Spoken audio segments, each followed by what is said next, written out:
Hello guys, कसे आहात सगळे. Welcome to Shweta's vlog.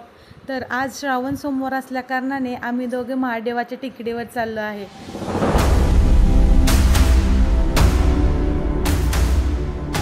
Chinchgaon टेकडी हे एक धार्मिक आणि नैसर्गिक पर्यटन स्थळ आहे.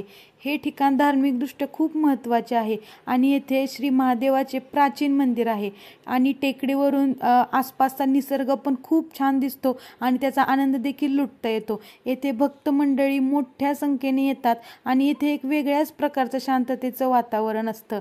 तसेच नैसर्गिक सौंदर्यामुळे मंदिराच्या अलीकडे 1 किलोमीटर लांब असे गाड्यांचे पार्किंगची सोय केलेली होती आणि तिथून समोरचा जे तुम्हाला कळस दिसतोय ते मंदिर तिथपर्यंत चालत जाणे. त्यानंतर थोडे पुढे चालत जाताच त्या ठिकाणी एका छोट्या दादाने आम्हाला महादेवाची निशाणी असणारा चंदनाचा टिक्का लावला.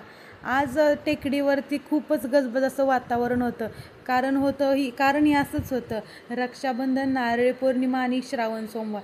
तर आमचा 1 किलोमीटर पायी चालत जाण्याचा प्रवास सुरू झाला आणि फायनली 1 किलोमीटर चालत आल्यानंतर आता आम्ही महादेवांच्या टेकडीजवळ आलेलो आहे.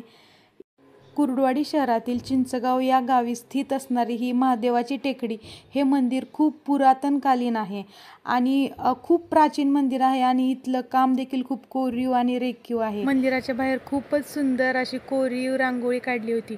इथे बाहेर चप्पल सोडली आणि आम्ही आता दर्शन घेण्यासाठी आतमध्ये आलो. श्रावण हा हिंदू पंचांगातील 5वा महिना आहे आणि हा महिना भगवान शिवला अर्पण केला जातो. या महिन्यात प्रत्येक सोमवारी शिवभक्त उपासना करतात आणि पूजापाठ करतात. असे मानले जाते की ह्या महिन्यातील सोमवारी पूजापाठ आणि उपवास केल्याने आपल्या मनातील सर्व मनोकामना पूर्ण होतात. अशा रीतीने आम्ही आता मुख्य गाभाऱ्यामध्ये प्रवेश केला आहे. पोलिसांचा चोख बंदोबस्त आणि मोबाईल अलाउड नसल्यामुळे मला काही व्हिडिओ शूटिंग आणि देवाचे फोटो वगैरे काही घेता नाहीत आले. अशा रीतीने आमचं दर्शन झालं. श्रावण सोमवारासाठी खूप साऱ्या पौराणिक कथा आहेत. त्यापैकी एक कथा ही समुद्र मंथनाची आहे.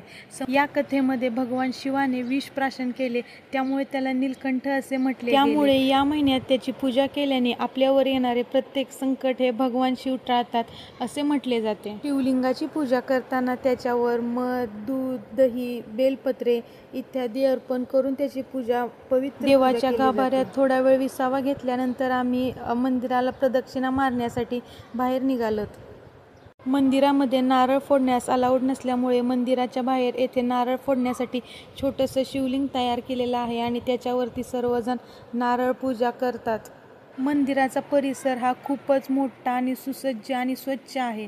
येथे आल्यानंतर खूप मन असं प्रसन्न होते. मंदिराला प्रदक्षिणा मारून झाल्यानंतर आता आम्ही मंदिरासमोर उभं राहून थोडे फोटो व्हिडिओ काढले आणि आमचा परतीचा प्रवास सुरू झाला. मंदिराच्या परिसरात खूप छोटमोठ्या अशा दुकानांची किलबिल चालू होती, जिथे की भाविक आपल्या म्हणजे देवासाठी पेढे, बर्फी वगैरे, उदबत्ती, नारळ काही अशा वस्तू घेऊ शकतात.